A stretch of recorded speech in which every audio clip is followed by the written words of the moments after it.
Hi, everyone. So, just before we get started on today's episode, I just wanted to jump in and talk a little bit about the past few episodes and the upcoming episodes of more of the spiritual take of ADHD and the interconnection of it all. And I guess it's just my sort of personal interest and passion, but I'm finding it a lot with the way I'm working and the clients that I've got at the moment that it really does all connect together. And so, when I'm talking about intuition, or we're talking about the deeper inner wisdom or getting to know ourselves better or trust and the deep wisdom that we've got within us and learning to live life more authentically. I want you to be able to know that it's a language that you can choose, that the language doesn't have to be my language, it can be your language, and you can pick and choose what feels right to you. And I know some people find it a bit uncomfortable when we start talking about more spiritual things and the universe and God and all these different things. But I want you to know that you're able to listen to this episode and really interpret it in the way that feels good and right and comfortable with you right now. And maybe come back and listen to the episode again in a few weeks. Let things integrate, let things settle. Because when we are delving into these conversations, especially after an ADHD diagnosis later on in life, and learning to reprogram certain beliefs and the conditionings and the stories that we've been holding on to, and the patterns of our thoughts and our behaviors, and then realizing there's maybe a different way to go about life, it can feel quite big and a bit overwhelming. So, what I want to bring to you today is interesting conversations, conversations that I have found interesting and helpful for myself. But maybe your takeaways might be different. So please don't put any pressure on yourself to think that the language that's being used in all these conversations is something that you have to take on. I want you to be able to listen and take what feels good to you and let that integrate, let that just settle in, let that embody. And I hope that over time, certain things will drop into place and you'll feel more equipped from a more sort of deeper perspective. So I really hope that you've enjoyed these recent conversations. And yeah, like I said, there is this fantastic new program that I'm going to be starting at the end of January, which really taps more into changing our beliefs and our thought patterns and our mindset and our energy from a sort of much deeper, more cellular level. So here's the episode. I really hope you enjoy it. And like I say, just take it what feels good to you right now. Welcome to the ADHD Women's Wellbeing Podcast. I'm Kate Moore Youssef, and I'm a wellbeing and lifestyle coach, EFT practitioner, mum to 4 kids, and passionate about helping more women to understand and accept their amazing ADHD brains. After speaking to many women just like me and probably you, I know there is a need for more health and lifestyle support for women newly diagnosed with ADHD. In these conversations, you'll learn from insightful guests, hear new findings, and discover powerful perspectives and lifestyle tools to enable you to live your most fulfilled, calm, and purposeful life wherever you are on your ADHD journey. Here's today's episode. So hi everyone, welcome back to the ADHD Women's Wellbeing Podcast. And today we are talking all about ADHD, intuition, spirituality, a massive passion of mine, something that if you've worked with me, you'll know that it's a foundation of everything that I do with my coaching and my work. And I'm delighted to have Dr. Robyn McKay here. And Dr. Robyn is an authority on spiritual intelligence and is a top advisor to high EQ executives and leaders at Fortune 500 companies, as well as elite level performers in entrepreneurship, sports, and entertainment. And Robyn is known as a whole brain coach, and she often tells her clients, I can work with your intellectual abilities and your emotions, but I can't help you to truly transform unless I know your soul. Robyn has a PhD in counselling psychology from the University of Kansas, where she studied diverse concepts ranging from spiritual intelligence and personal development to positive psychology and creativity. And her distinct range of tools that span from the spiritual to the scientific serves as the baseline to her unique approach to transformational leadership and innovation. Dr. Robyn, thank you so much for being here and opening up a conversation which I know so many of the listeners will value. So welcome to the podcast. Thank you so much. I have chills running through my whole body. right now. So I know we're going to have just an amazing conversation. I'm so happy to be here. And thank you, Kate, so much for inviting me to be here with you. Thank you. I mean, the way I work, I obviously call myself a wellbeing lifestyle coach. I specifically work with ADHD women. I use EFT. Mm-hmm.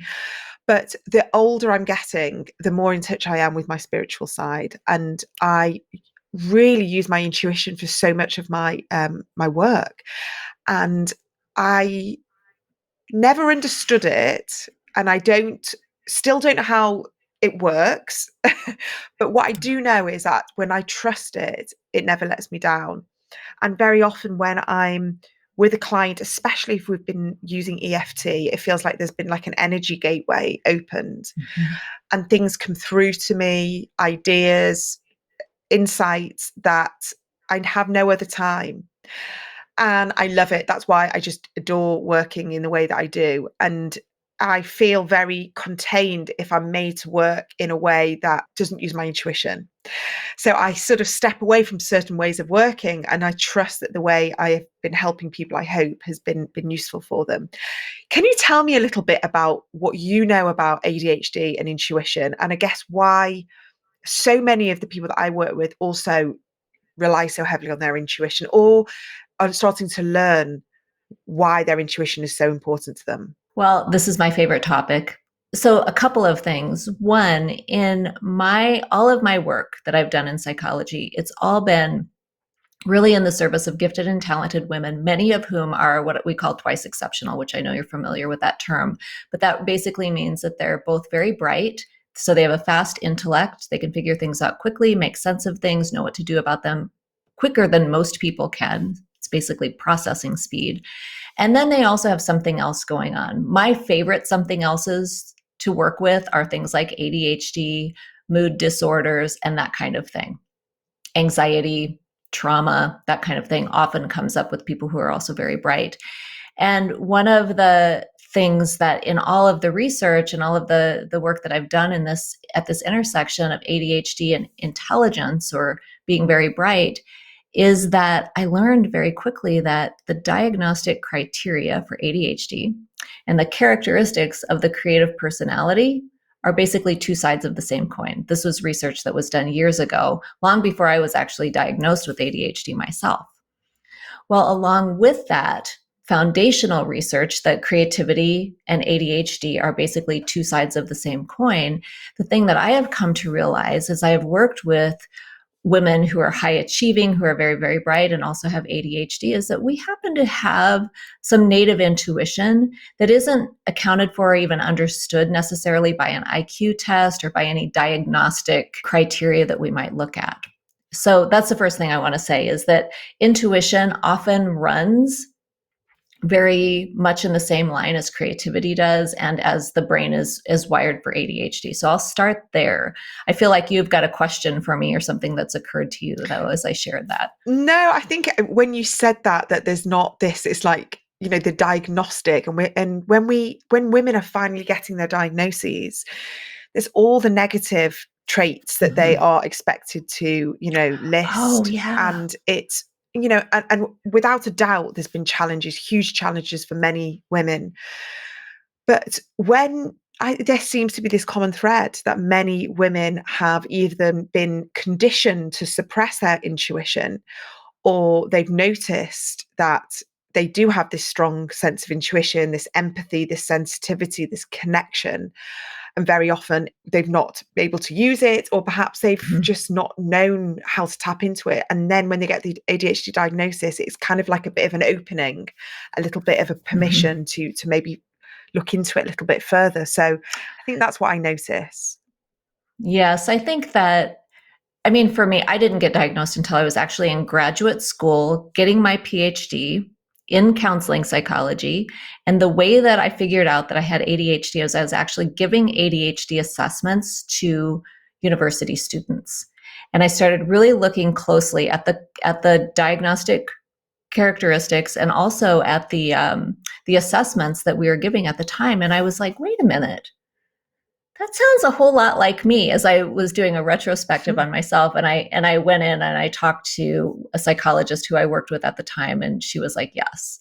So that was the first time that finally it made sense why my brain was like it was. I was forgetful. One of the criteria for ADHD is they describe it like being deliberately careless. It just sounds so judgmental. I was never deliberately careless. I would try really hard, but my brain would just miss things and I would mix up numbers and things like that. So it really kind of created a difficulty with my self-esteem, I'll just say. Like there was something wrong with me. It became a character flaw. But one of the gifts that I have found with my brain, and I'm thinking that you probably have found this with yours too, as you open up to your own intuition, is that we have this capacity to just scan our environment and find those key pieces of information when we're working with our clients. It might come up as like a tingly sensation or a spidey sense or some kind of ping in our consciousness that we can track to, and that's the path that we follow as we're following our intuition. We're following kind of the shiny objects, but really in a very mindful and meaningful way, as we're kind of, maybe we can think about it rather than shiny objects as like breadcrumbs. We're Mm. following the breadcrumbs that pop up in our awareness.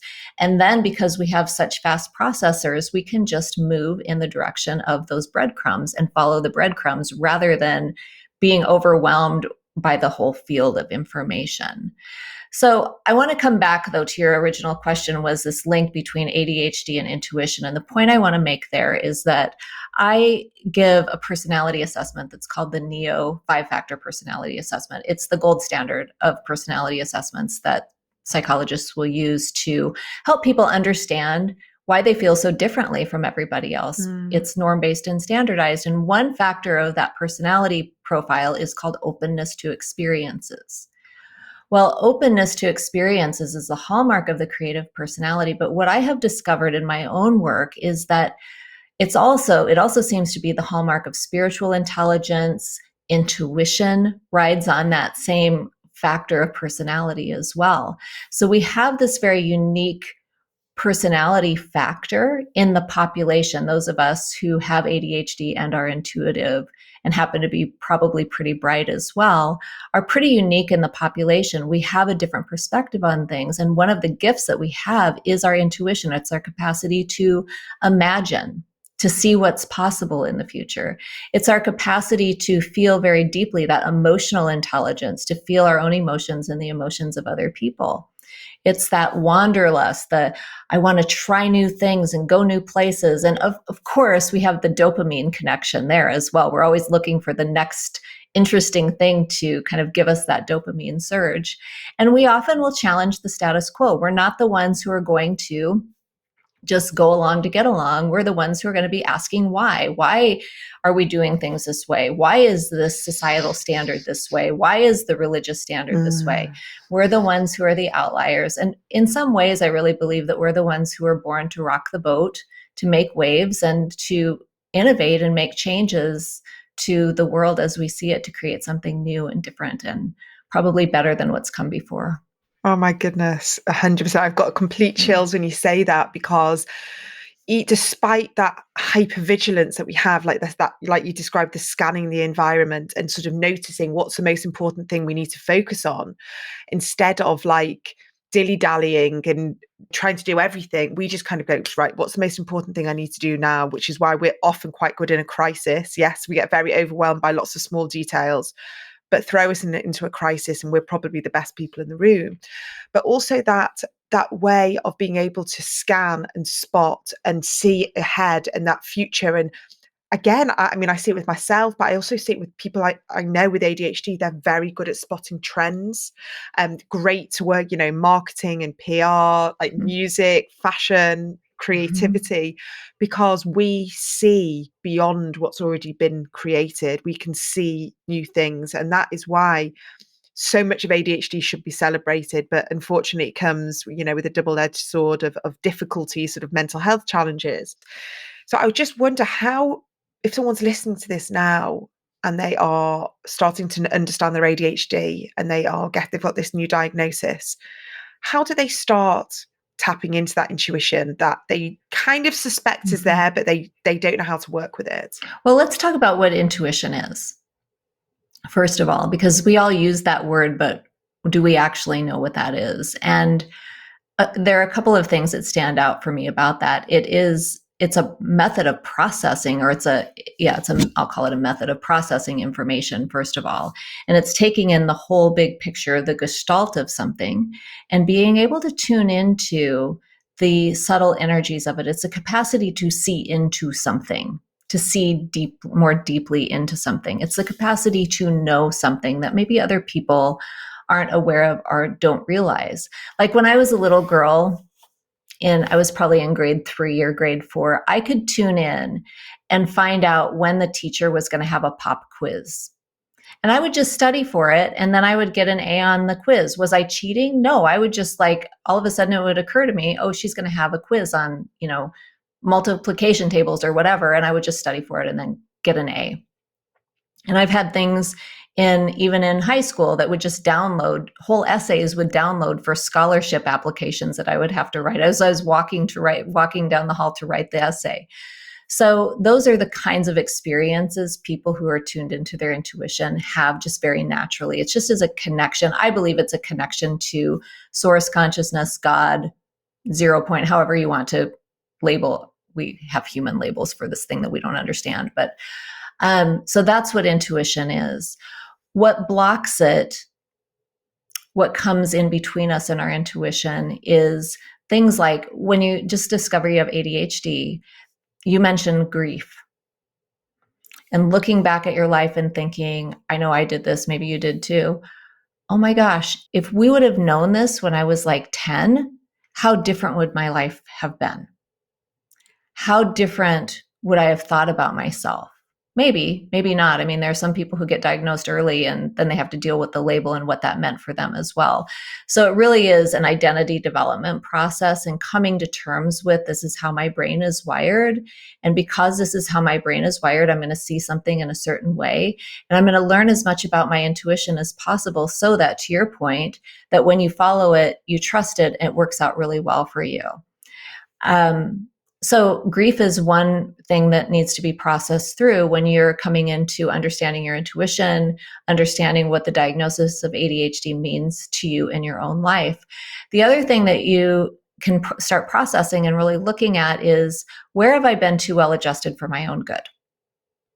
This is something that is often, it's a common challenge that women who are talented, who are very bright, who have ADHD have to come to terms with, is that we contort ourselves and shapeshift and make ourselves agreeable enough so that we don't make waves, so that we don't piss people off. Excuse my language if that's not appropriate for me to use at this point, but it really is just, there's this kind of acquiescing who we are in order to be able to fit in order to help people feel more comfortable around us. But when you're too well adjusted for your own good, you're not really truly in alignment with your soul's gifts, with what your purpose is, because you're constantly patrolling to see, well, who needs this from me? And we have the capacity as creatives to be very chameleon-esque in our approach as well. So we can shapeshift and become the version of ourselves that's most agreeable to whatever environment we're in. It's that kind of good girl syndrome, I would call it as well.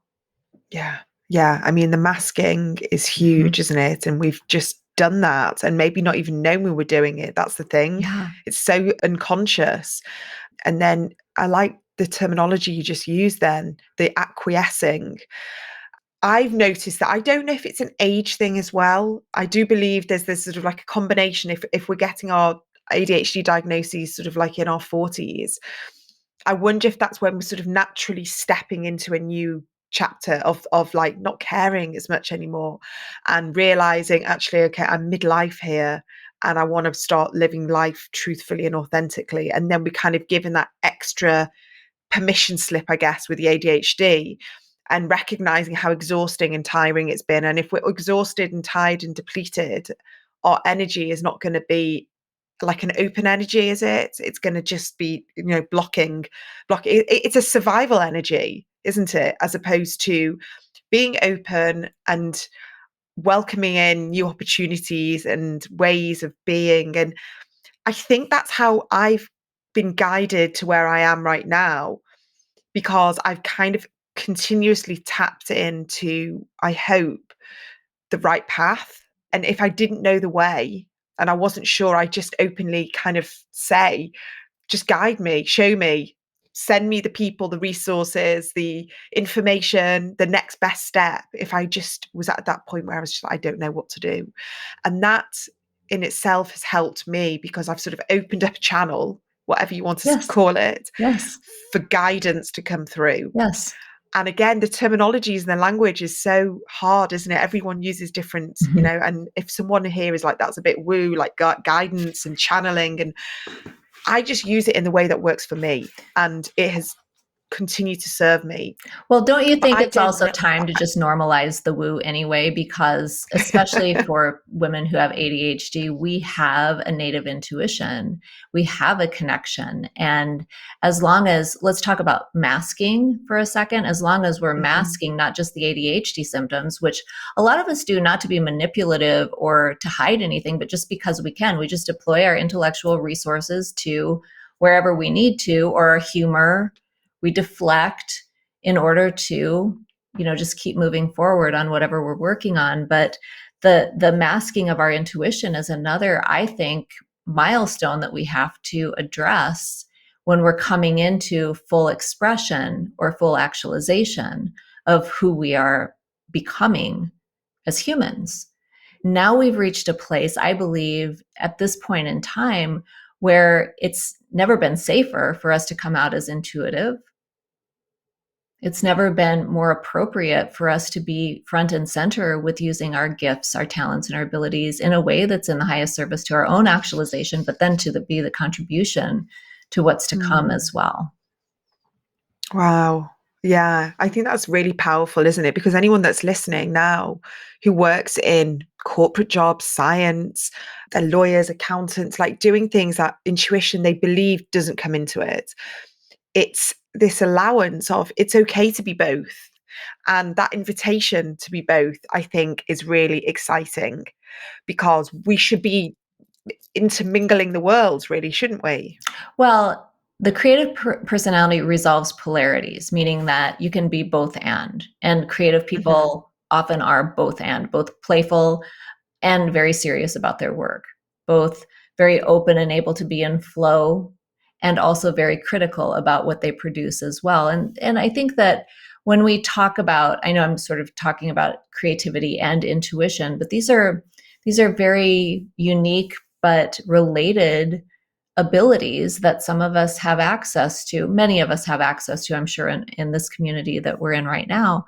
And so when we're looking at people who aren't necessarily particularly creative and not necessarily particularly intuitive, and we're interacting with them, does that mean that we're not supposed to be ourselves in this era of diversity, inclusion, belonging, and equity? I think now more than ever before, it's okay to say that you have neurodiversity, and it certainly is becoming more and more important for us to acknowledge the intuition, because I really believe the future, especially in a corporate space, the people who are going to be elevated into leadership are those who are emotionally intelligent, who are intuitive. They're not going to be rewarded for just being a really hard worker anymore, but they're looking at really what are the native talents of this particular person, and what do we need in order to lead this group of people to optimize the team? Well, it's probably not somebody who can roll up their sleeves and get down in the weeds and get into the details. It's probably somebody who can manage consciousness, who can manage the energy of everybody who's present, and who better than somebody who's got a neurodiverse brain who's connected with their intuition. Now that's where we're headed. It's not going to happen tomorrow, but I will say this, just to pull back the curtains on my coaching practice, that the people who come to me are executive level engineers, scientists, and physicians. So I just want to just let that land, because I think that we have this assumption that those are the people who aren't coming. Well, the female engineers are emotionally intelligent. They are very intuitive. Do they talk about it? Well, they are now that they're learning from me how to talk about it. The physicians, same thing. So we're changing things one brain at a time, one heart at a time. So I'm just interrupting today's podcast because I want to let you know about a brand new program that I'm relaunching towards the end of January 2024. And I've got a sign up page on my website right now. I'm still planning it. I'm still working on it. But I have to say, this is probably one of my most exciting programs so far. This is so intuitive and authentic to me. And anyone that's worked with me will really see where this is going. So this is all about changing the energetics from within and changing our stories, releasing old blocks, old conditioning, and creating a new future, visualizing a new way of being, and really letting go of the things that have been holding us back. This is all about our spiritual growth, leaning into what feels right to us and not doing all the shoulds and the needs and the comparing, and working on the internal dialogue and the stories and the words that we say to ourselves, changing the energetics from within so we can reflect outwards and change what our reality is. And so many of us who have had a diagnosis much later on in life can feel really stuck and feel like we're an old version of ourselves. And then the diagnosis brings revelations and new ways of wanting to be and think and live. But often we find it very difficult to get there. So in this program, it's going to be me holding you accountable, motivating you, giving you practical, but also spiritual and energetic ways of shifting the dials, changing the way we think and believe, and the stories that we tell ourselves and the words that we use. And I'm really, really excited about this. I'm still conjuring up all the details, but it will be probably a 45-minute workshop every 2 weeks for about 3 or 4 months. So I'm going to be sort of hand-holding you, cheerleading you, motivating you, giving you new ways of doing things, helping you make decisions and choices that feel right and aligned with you. This is stepping into your most truthful, authentic version of you and changing this reality and really leaning into a different way of being now that you have more awareness. I really believe that this is something that I've been working on for many years, and I can't wait to finally share some of the tips and the ways that I have helped change how I show up in the world, because it's very different to how it was 5 years ago. So I'm hoping that in this program, this container, I'm going to be opening it up. I'm really going to be creating a community of people who are ready to step out of a mentality that feels like the world has been doing things to them and start taking action and charge from a place that feels good to you. And this is not about doing, this is about being, this is about feeling. So if you really don't align with this sort of action and goal setting and sort of new year resolutions, this may be a much softer approach for you and really work with our neurodivergent minds. So head to my website. You're going to see on the homepage a sign up page. If you just put your name and email address there, I promise you that when this is all live and I've got all the details, you guys are going to be the first people to get it. Now back to today's episode. How do you kind of help coach, teach your clients to tune into their intuition more? And especially because I used to get put off by, you have to sit in meditation for Oh, hours yeah. and wait for the Yeah. download. And I'd sit there and all I'd think was shopping list, pick the kids up, Yeah. do this. And it would be the opposite of Yeah. the downloading of messages.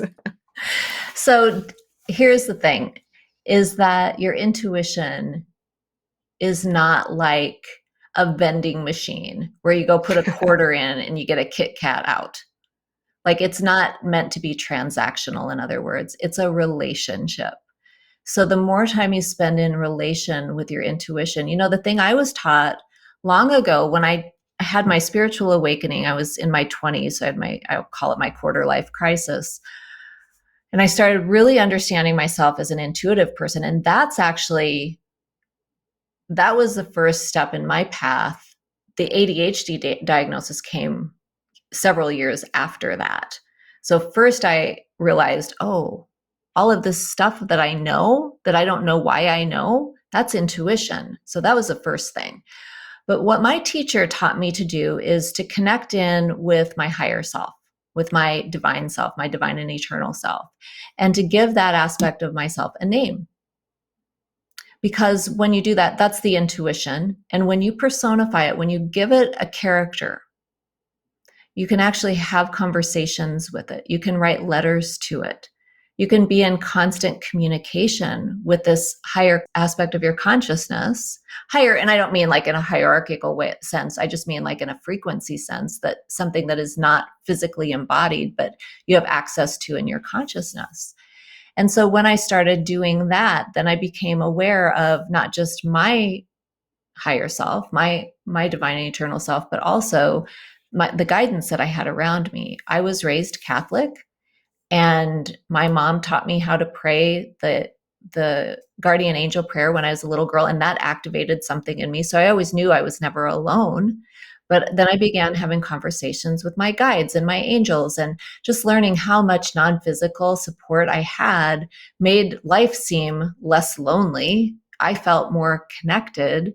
And that really was the sort of the starting point for all of the work that I have experienced, and all of the work I have done around intuition and teaching other people how to access their own intuition, is tapping into the bigger part of who you are. So when you say your guides, Mm-hmm. angels, like it comes to me in different ways, I think, but I don't have that like, oh, I can hear that, Mm-hmm. or I know that they're here or anything. But I think I have it in different ways through signs and numbers and things like that. Is that a thing? Like, do you know that they're there? Do you know, or can you hear? Like, how can you explain it in the most Sure. sort of Sure. human way? Let's say there are 4 different channels through which intuitive information comes. Clairvoyance is one of the ones that is everyone is probably most familiar with. It's clear seeing. It's your inner vision. It's your imagination. It's being able to see kind of like a movie playing in your imagination. When somebody tells you a story, they're your client, they tell you a story, you can probably see that playing out in your mind's eye. The idea, though, is that the clairvoyance is one of the channels of intuition, but there's also claircognizance, which is just clear knowing. It's, I know it in my bones. I can't necessarily say why I know it. I just know it. When I'm a kid and I know that my teacher is going to give me a pop quiz, it's just as like it pings in my system. I'm like, oh, yeah, okay, I'll just study for it. And sure enough, clairaudience is clear hearing, and you can actually hear in your inner ear. It's not like a, for me anyway, I think for some people they can actually hear it in with their physical ears. I was just teaching my niece this yesterday. She just turned 10. She's got ADHD and she's very intuitive. It runs in families. And I was doing a little animal card reading with her for her birthday. And the first card that we pulled was a white raven. And we call her, my niece's name is not this, but we call her Birdie. And I'm like, oh, look at, here's your bird. This is your white raven. And I gave her the image of the white raven. I said, listen, I said, she's sitting on your shoulder. What's her name? I said, just listen. Well, my niece is hearing impaired. She wears hearing aids. And she said, I can't hear it. I said, you don't have to hear it with your, she said, I don't have my hearing aids in. I can't hear it. I said, you don't have to hear it with your physical ears. You can hear it in your inner ear. And it took her a minute, and I could feel, because the other element of intuition is clairsentience, the clear feeling. And it feels kind of like a tingly sensation to me. But I could feel when she got the information and she said, oh, her name is Isabel. Right. So there's that clairaudience where it just comes through in your inner ear. And my guides speak to me a lot in my with clairaudience. They give me a word, they give me just a little phrase, and I can track it from there. And then the clairsentience is the other one, that is that, just that spidey sense, I call it, that clear feeling, just that ping or that resonance. Like when we started this podcast and I said I have chills, it's like that feeling of just being in complete alignment. So those are the 4 modalities. For most people, they'll have 1 or 2 that's most prominent. It's not that you can't develop the others, it just is that those are the most prominent. So which one is for you most prominent? I very often get chills, like very often get goosebumps. I like feel things in my body. When someone says something quite profound, it just hits Mm-hmm. me. I don't know. You see, when you describe about the clairaudience, I don't have it in my actual ears, but phrases, words, things just come. Um, I think my cerebral brain and my still like not still quite understanding it is the Is that just a coincidence? Is that just my brain working? Is that just because like my brain's just clicked into place? I still question it. We're so cute about that. So here's how I tell the difference between my ego mind and my intuition or my spiritual connection. My ego mind is very bossy. It's a kind of a know-it-all and kind of tells me what to do and is kind of snarky. Okay. My intuition is very polite, not polite in a rigid way, but just like respectful. Never tells me what to do, never bosses me around, makes a suggestion, gives a nudge. Can you feel the difference in those two energies? And so when you discernment is a big part of intuition, isn't it? So being able to pay attention on purpose to the quality of what's coming through for you, um, and to the tone, the tenor, the texture of it can really provide some good information about, am I just thinking this? Am I just making it up in my head? Or is it my intuition? The other thing about our egos, our intellects, our cognitions is that they're repetitive. They're not particularly creative. They're kind of boring, actually. And they often will start with you should, you ought to, you have to, you must. That's all ego. Yeah. It's so interesting, isn't it? Because you say it like that and it's so clear. Mhm. It's just so clear. It's kind of like, well, why do we not all know this? Like why, you know? If we learn this from such a young age, if we start trusting ourselves from such a young age. And I know with ADHD that self-doubt is massive, and we've been conditioned not to trust ourselves from various things like what you said earlier on about we make silly mistakes, we oversee things, we forget things, so we start overcompensating and not trusting our brains and overworking, and then we have the burnouts, these burnout cycles, because we keep pushing and trying and doing more because we feel like we've missed something or we should be further along than we are. And I see that, in so many, even very successful women, Yes. they still don't trust themselves. They don't trust themselves. They're exhausted and they're constantly trying to prove themselves.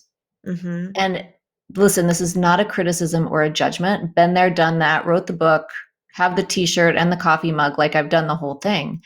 And the longer I've been doing this work and the more I've gotten to know and understand my own relationship with my own intuition, my own highest levels of consciousness, the more I've started trusting. Now, I have a teacher who says that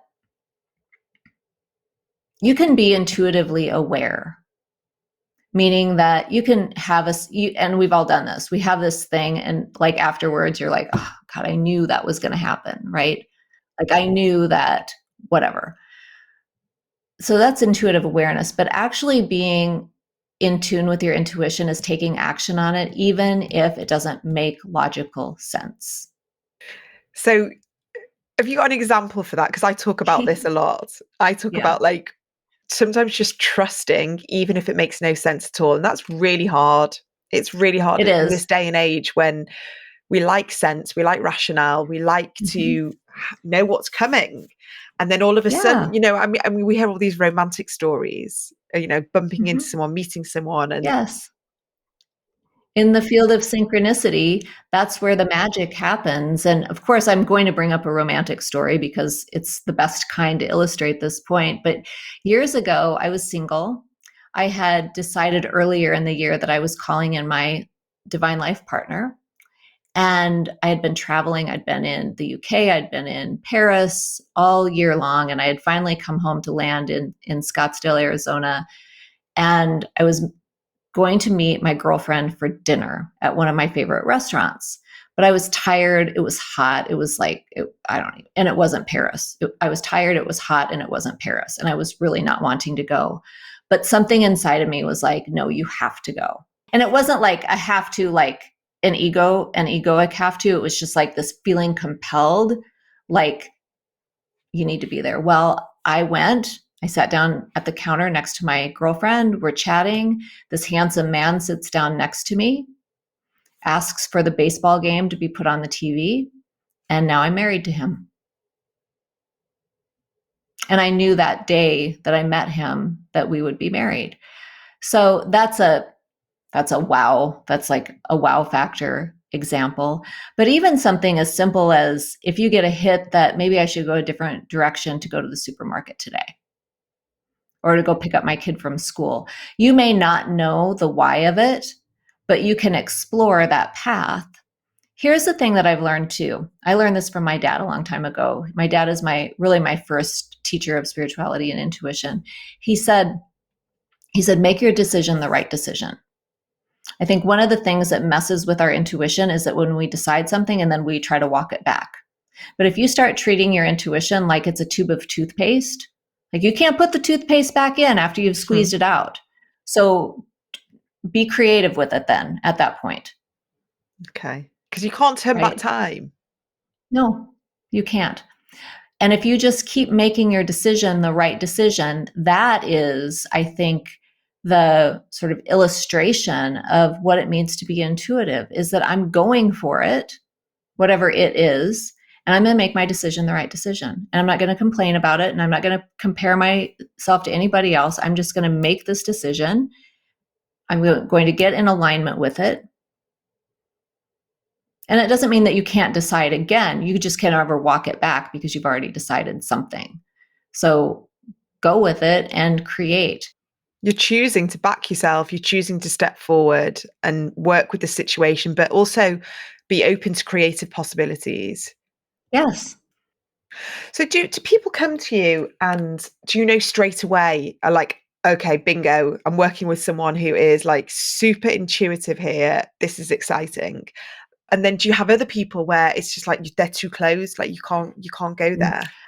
You know, I've reached a point in my work where the people who come to me are highly intuitive. Remember, I mentioned that assessment that I give. I give anybody who shows up to work with me gets this assessment because I really want to see in a room of 100 people or 1,000 people or even 10,000 people, how unique is your personality? So I've reached a point where I'm working with really unique personalities and highly open to experiences. So they're probably going to have ADHD, they are more likely than not going to be highly intuitive as well. But they don't come to me because they're intuitive. They hear something in what I'm talking about. Maybe when I talk about the assessment, they're like, oh, I need to take that assessment with Robyn. There's something in the story, there's something in the energy that pulls them forward. And then they learn about themselves. They learn when we look at their personality profile, well, this is why you've always felt so different from everybody else, because actually in the population, you have one of the most unique personalities. In a football stadium, there might be 2 or 3 people who have this particular degree of intuition, for example. The people who are closed don't, they just can't even hear me. Like we're on completely different And they radio won't come to you. stations. No. Oh, there are some people who just cannot, like, there.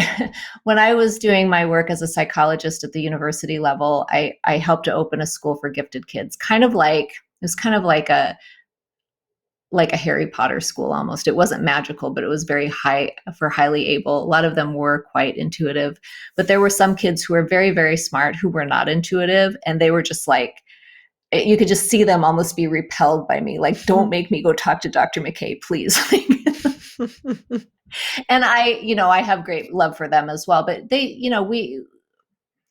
I'm not for everybody.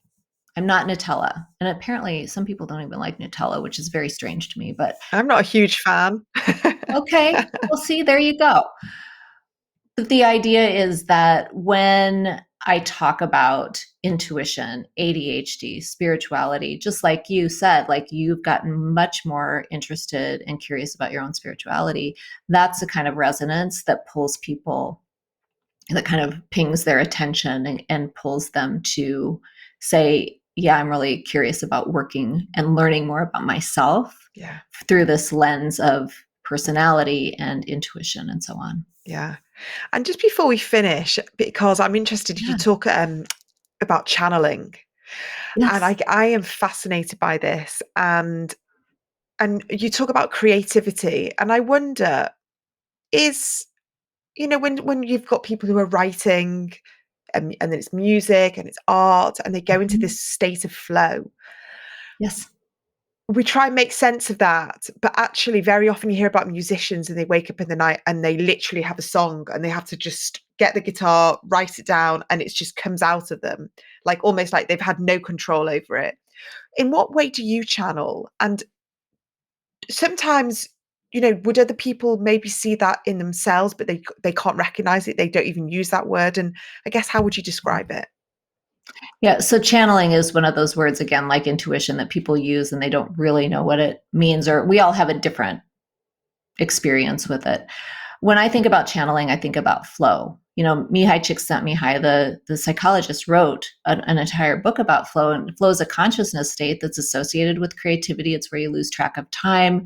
You're completely involved, engaged in the activity, challenged by it, and your abilities always rise to meet the challenge. And to your point, musicians will find flow when they are composing music or when they're playing. Writers will find it when they're writing. I find it when I find flow when I'm having conversations with you, for example. So that's one example of channeling, is channeling the creative life force energy that you have access to. So I talk about channeling in that way.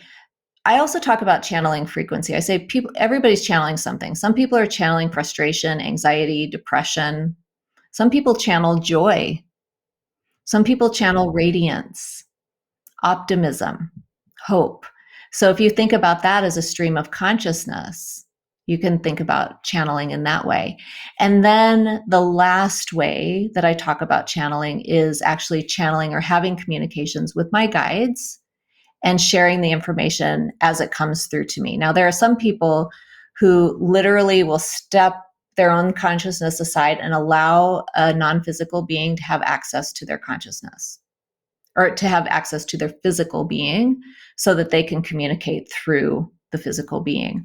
I don't do that necessarily, so much as I'll just have a conversation with them. They'll speak through me, but I'm still here. Not everybody is able to do that, wanting to do that, desiring to do that, but I do know that we have an infinite amount of benevolent consciousness around us who are here to help and support us. And those of us who are open and willing are being asked to step forward to share this information with the world. Wow. It's just about finding the joy, and that's why, gratitude, and just trying to connect with the right people when noticing your energy. And we can all practice this, even if what you're talking about sounds really big and a lot for people. There'd be a lot of people there totally understanding what you're saying, but there may be more people who aren't on this spiritual plane that we are, who are notice that when they're around the people that fill them up and they're doing the things that light them up, that's when they notice, perhaps, okay, this is how it's meant to be. So I guess it's how we all decipher it, and pick out what works for us, and we interpret the spirituality in that way, and we interpret. Mhm. And I just know that people who love being by nature, by the water, with their children, they like simple things in life. That's when they feel at their most happiest, and I guess that's what we all Yeah. need to harness. Well, here's the thing, and let's just bring this all the way back to positive psychology. Let's just ground this in science, because remember, I'm a bridge between science and spirit. The best place we can ground all of this information, all of the energy that we've talked about, is in the science of positive psychology. This is pretty cool. It's older research, but I remember when I first read this, I was like, thank you for finally showing this.